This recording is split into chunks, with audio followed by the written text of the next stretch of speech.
Hello everyone, welcome back to my YouTube channel judiciary academy और मेरा नाम है इंदु चौहान।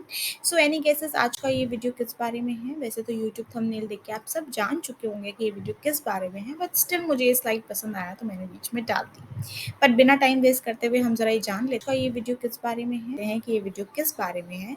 सो this video is about the 10 days of schedule to complete the Indian evidence act. 10 दिन में Indian evidence act complete हो सकता है ऐसा? जी, बिल्कुल हो सकता है अगर आप मेरी कुछ बात मानें तो।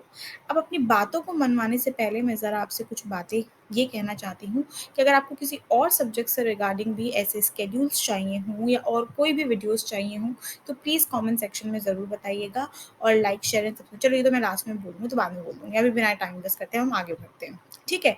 सो हैं कि ये वीडियो किस बारे में है? So this video is about the 10 days of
पहला हमारा डे 1। पहले दिन हम लोग सेक्शन 1 से लेके सेक्शन 16 कंप्लीट करेंगे। अब सेक्शन 1 स्टार्ट होने से पहले आपका एक प्रिएम्बल आता है, तो आप उस प्रिएम्बल को देख लीजिएगा। सभी एक्ट के आपको प्रिएम्बल पता होने चाहिए, एनैक्टमेंट एनफोर्समेंट डेट्स पता होनी चाहिए, ये हर एक्ट के लिए ज़रूरी है। उसके बाद में अगर हम बात करें यहाँ पे तो सेक्शन 1 टू 4 इम्पॉर्टेंट है, प्रिलिमिनरी पार्ट है। उसके अंदर सेक्शन जो 1 है वो आपका short title, extend and commencement, तो हर एक्ट में होता है, पर इसका इंपॉर्टेंट इसलिए है क्योंकि इसमें और भी चीज़ें दे रखी हैं रिगार्डिंग कि कहाँ पे एप्लीकेबल होगा, कहाँ पे एप्लीकेबल नहीं होगा, ये सब के बारे में। देन जो सेक्शन 2 है आपका वो रिपील्ड है। सेक्शन 3 आपका इंटरप्रिटेशन क्लॉज है, जिसमें आपकी वेरियस डेफिनेशंस दे रखी हैं, वो आपको पता होनी चाहिए कि किस चीज़ को क्या कहते हैं। उसके बाद में सेक्शन 4 इसलिए अगेन इंपॉर्टेंट है क्योंकि एग्जाम्स में पूछा जाता है, that talks about shell presume, may presume and conclusive proof. इनके डिफरेंसेस बहुत बार एग्जाम्स में आते हैं, तो प्लीज़ इस चीज़ को थॉरली देखिए। अब इन चारों सेक्शंस को करने के लिए आपके पास 1 घंटा है। 1 घंटे में बहुत आराम से ये चीज़ें हो सकती हैं, इससे ज़्यादा समय नहीं लगेगा। ठीक है, अब बात करते हैं सेक्शन 5 टू 16। अब आपके पास सोचते हैं 3 घंटे। 3 घंटे में बहुत आराम से आप 5 टू 16 यानी बेसिकली 11 सेक्शंस हैं, वो आप आराम से कर सकते हैं। Section 5 to 16 facts which facts are relevant, इस बारे में बात करता है कि कौन से फैक्ट्स रिलेवेंट हैं। अब इसका मेन जो कंसंट्रेशन होना चाहिए इन सेक्शंस में आपका इलस्ट्रेशंस पे होना चाहिए, क्योंकि एग्जाम्स में क्या करते हैं, इलस्ट्रेशंस देख के आपको क्वेश्चंस पूछते हैं क्या ये रिलेवेंट है या नहीं। ठीक है, सो इसके इलस्ट्रेशंस जो भी आपके बैरक में इलस्ट्रेशंस देखें उनको डिटेल में पढ़िएगा, ढंग से पढ़िएगा, क्योंकि एग्जाम्स में आ सकते हैं। ठीक है, इसके अलावा जो इस वाले पार्ट में इंपॉर्टेंट है वो है सेक्शन नंबर 6, जो कि क्या इसके बारे में बात करता है, रेस जेस्टे के बारे में। ठीक है, उसको अलग से प्रिपेयर कीजिएगा, एक अलग क्वेश्चन बनता है उसका, तो उसको भी आप प्रिपेयर कर सकते हैं, आधा घंटा लगेगा। ठीक है, कुल मिला के आप 3 घंटे में आराम से ये सब चीज़ें कर सकते हैं। डे 1 हमारा आराम से खत्म हो सकता है। सिर्फ 16 सेक्शन करने हैं और कोई दिमाग नहीं लगाना है। ठीक है, अब हम बात करते हैं आगे हमारे डे। पहला हमारा डे 1, पहले दिन हम लोग 2 की। अब डे 2 को हमको सेक्शन 17 से लेकर 38 तक कंप्लीट करना है। सेक्शन 17 टू 31 हमारा एडमिशन की बात करता है। ठीक है, और उसके बाद में statements which are made by the person can not be called as witness, and statements made under the special circumstances. ठीक है, अब यहाँ बात की जाए तो सबसे ज़्यादा इंपॉर्टेंट एडमिशन वाला पार्ट है कि एडमिशन क्या होता है, कैसे कर सकते हैं, कब करना है, कौन करेगा, वो सब बातें लिखी गई हैं, इंपॉर्टेंट है। डायरेक्ट पढ़िए। इसके अलावा डिटेलिंग्स में आई डोंट थिंक उसमें जाने की ज़रूरत है। कुछ केस लॉस चाहिए होंगे आपको जो आप बुक से, अगर आपके पास नोट्स हैं तो वेल एंड गुड, आपको बुक रेफर करने की ज़रूरत नहीं है। अगर आप मेरे नोट्स भी लेंगे तो आपको वहाँ पे केस लॉस भी मिल जाएंगे, आपको बुक रेफर करने की ज़रूरत नहीं पड़ेगी। बाकी इसके अलावा इसके अंदर आपका सेक्शन 31 32 इंपॉर्टेंट है जो कि डाइंग डिक्लेरेशन की बात करता है। डाइंग डिक्लेरेशन के नोट्स और स्पेशल वीडियो आपको मेरे यूट्यूब चैनल पे भी मिल जाएगा, आप वहाँ जाके देख सकते हैं। ठीक है, तो वहाँ पे आपको उसके नोट्स भी मिल गए। तो एक अलग से जो टॉपिक है यहाँ पे इंपॉर्टेंट है वो है डाइंग डिक्लेरेशन, जो एग्जाम में आता है। आराम से 4 घंटे हैं, आराम से कीजिए, कोई जल्दी नहीं है, बहुत आराम से करिए। नोट्स बनाने हैं आपको तो 2 घंटे बढ़ा दीजिएगा, क्योंकि लिखने में समय ज़्यादा निकलता है और आप पहली बार पढ़ रहे हैं तो ऑफकोर्स थोड़ा सा टाइम लगेगा, इसलिए आप 2 घंटे और बढ़ा सकते हैं। ठीक है, ये बहुत आराम-आराम से करिए, कोई जल्दी नहीं है, आप अपने और सब्जेक्ट्स भी ले सकते हैं साथ के अंदर। 4 घंटे पढ़िए, 4 घंटे में आराम से हो जाएगा। अब बात करते हैं हम हमारे डे 3 की। डे 3 पे हम पढ़ेंगे 39 से लेकर 55 तक। ठीक है, अब इसमें क्या-क्या है, 3 तरीके के पार्ट्स हो गए हैं। The statements, how much statement is to be proved, judgement of court of justice when relevant and opinion of the third person when relevant. बहुत सिंपल है, बहुत ही सिंपल है। एक अगर आप उसका हेडलाइन भी पढ़ लेते हैं ना, कि सेक्शन का जो टाइटल है वो पढ़ लिया आपने, उससे भी आपको कई चीज़ें समझ में आ जाएगी कि अंदर क्या कहना चाहता है।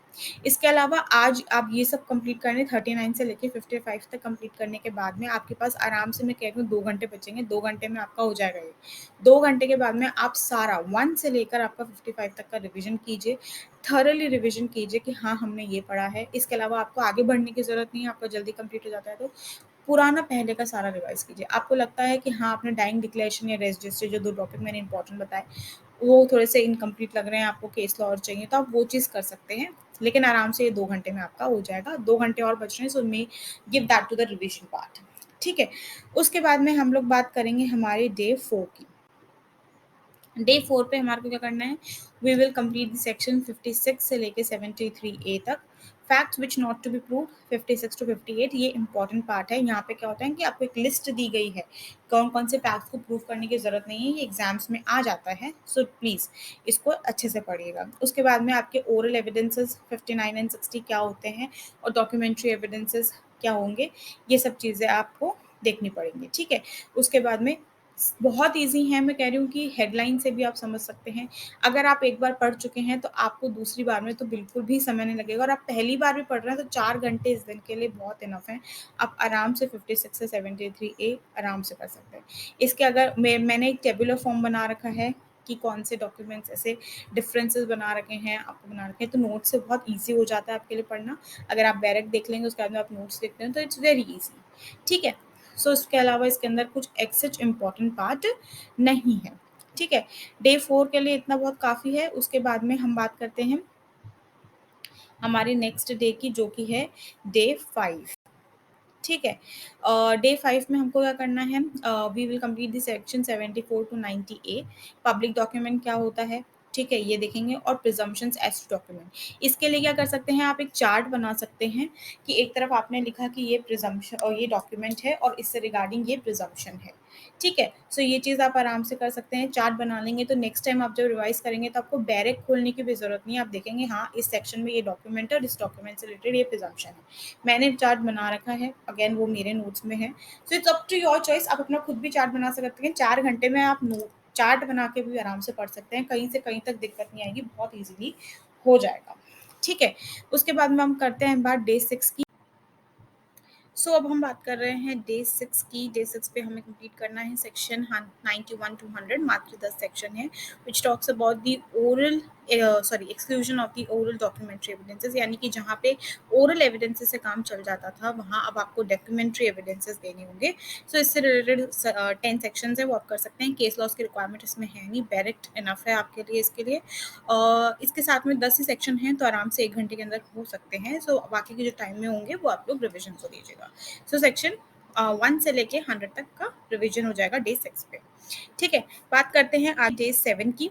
डे 7 में हम करेंगे सेक्शन 101 टू 170, जो बर्डन ऑफ प्रूफ है टिल 114A एंड 115, 16 एंड 17।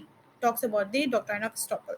इससे रिलेटेड केस लॉस भी होंगे। अगर आप मेरे नोट्स लेते हैं तो उसमें केस लॉस ऑलरेडी अवेलेबल हैं, बट अगर आपके पास नहीं है तो आप बुक रेफर कीजिए। At least 2 to 3 case laws you must read. Then if you talk about the burden of proof, और बर्डन ऑफ प्रूफ के अंदर आपको केस लॉस भी करने होंगे। अगेन, अगर मेरे नोट्स होते हैं तो आपके पास अवेलेबल है, अगर नहीं है आपके पास तो आप लोग बुक रेफर कीजिए, बुक के अंदर आपको केस लॉस मिल जाएंगे। Again 4 to 5 case laws are sufficient for the burden of proof also. Then अब हम बात करते हैं डे 8 की। डे 8 में हम लोग कंप्लीट करेंगे 118 से लेके 140 तक। केवल और केवल जो इम्पोर्टेंट है वो आपके लिए डायरेक्ट इनफ है। एक शॉर्ट नोट प्रिपेयर कर सकते हैं जो एग्जामिनेशन ऑफ विटनेस की बात करता है और ऑफ विटनेसेस की बात कर सकते हैं, यानी कि कब जो विटनेस को बुला के एविडेंस दिया जाएगा, कौन विटनेस होगा, कौन लीडिंग क्वेश्चंस पूछेगा, इन्हीं सब चीज़ों के बारे में ये वाले सेक्शंस होंगे। ठीक है, again direct is more than sufficient here. Then 114 day 9, then we will complete 141 to 160 of examination of witness। यहाँ पे 3 तरीके के एग्जामिनेशन होते हैं, examination in chief, re examination and cross examination. So इन तीनों के डिफरेंसेस आपको पता होने चाहिए, केस लॉस पता होने चाहिए, और साथ में एक शॉर्ट नोट प्रिपेयर कर सकते हैं आप लोग हॉस्टाइल विटनेस के ऊपर, जो शायद 141 या 42 के अंदर है। सो हॉस्टाइल विटनेस की डिटेलिंग किस सेक्शन में है और उससे रिगार्डिंग एक या दो केस लॉस, ठीक है, वो सर अपने ऊँचे बुक रेफर कर सकते हैं। बुक के अंदर ही केस लॉस मिलेंगे, बाकी डायरेक्ट सफिशिएंट है। देन हम बात करते हैं डे 10 की। लास्टली केवल 7 सेक्शन करने हैं, 161 to 167। लास्ट सेक्शन जो है वो इंपॉर्टेंट है, that talks about the improper admission and rejection of evidences. इससे रिगार्डिंग 2 केस लॉज हैं, वो भी इंपॉर्टेंट हैं, तो वो करें। और इसके अलावा डायरेक्ट सफिशिएंट है, उसके अलावा किसी भी चीज़ के लिए बुक रेफर करने की ज़रूरत नहीं है। देन आराम से आधे घंटे का काम है। After that you can do the revision of whole subject. So basically मैंने आपको यहाँ पे जो चीज़ें एक्सप्लेन की हैं वो ये है कि 100 जितने भी सेक्शंस हैं, कहाँ का आपको बुक रेफर करनी है, किस किस टॉपिक के ऊपर शॉर्ट नोट प्रिपेयर करने हैं, कहाँ केस लॉस का रिक्वायरमेंट होगा। ठीक है, वन टाइम गो थ्रू होने चाहिए, आपके पास नोट्स अवेलेबल होने चाहिए, नहीं हो तो मेरे भी ले सकते हैं, और अगर नहीं लेने हो तो आप अपने खुद भी बना सकते हैं, बस टाइम इंक्रीज कर दीजिएगा पढ़ने का, तो आपके बन जाएंगे। सो अगर आप अभी तक वीडियो देख रहे हैं तो thank you so much for watching the video, और इतना यहाँ तक पहुँच चुके हैं तो चैनल को सब्सक्राइब है तो थैंक यू सो मच दीजिएगा, और वीडियो को ऐड कर दीजिएगा, और वीडियो को ऐड कर दीजिएगा, और वीडियो को ऐड कर दीजिएगा, और वीडियो को ऐड कर दीजिएगा। लाइक शेयर कीजिए, सब्सक्राइब कीजिए चैनल को, और बेल आइकन भी क्लिक कर दीजिए। Thank you so much, see you in the next video. Like share कीजिए, सब्सक्राइब कीजिए चैनल को, और बेल आइकन भी क्लिक कर दीजिए। Thank you so much, see you in the next video.